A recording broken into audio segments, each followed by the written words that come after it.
Breaking news. YCP నేతలకు హోంమంత్రి Anitha warning ఇచ్చారు. నోటికొచ్చినట్లు మాట్లాడతామంటే కుదరదని తెలిపారు. తాము రెడ్ బుక్ ప్రకారం వెళితే వైసీపీ నేతలు రోడ్ల మీద తిరగలేరని చెప్పారు. పోసానిపై 17 కేసులున్నాయని, ఆయన్ను ఎవ్వరూ క్షమించరని అన్నారు. తప్పు చేసిన వారు శిక్ష నుంచి తప్పించుకోలేరని తెలిపారు అనిత. రెడ్ బుక్ పరంగా మేము వెళ్ళాలి అనుకుంటే ఈరోజు వైఎస్ఆర్సీపీ నాయకులు ఎవరు రోడ్ల మీద తిరగరండి. దయచేసి మీరు కూడా అర్థం చేసుకోవాలి.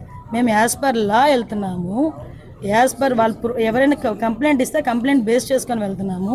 పోసాని గారి మీద సుమారుగా 17 కేసులు, దగ్గర 17 కేసులు రాష్ట్రం మొత్తం మీద 17 కేసులు ఫైల్ అయి ఉన్నాయి. వంశీ మీద ఎన్ని కేసులు ఫైల్ అయి ఉన్నాయి మీకు తెలుసు. ఈ రోజుకి కూడా ఏ కేసులు ఫైల్ అయినాయో మీకు తెలుసు. ఇందులోని కక్షపూరితంగా ఎన్డీఏ గవర్నమెంట్ చేయాలి అనుకుంటే వైఎస్ఆర్సీపీ నాయకులు ఎవరు కూడా బయటకు తిరగలేరు. కానీ మేము ఆ కక్ష సాధింపు ధోరణిలోకి వెళ్ళలేదు.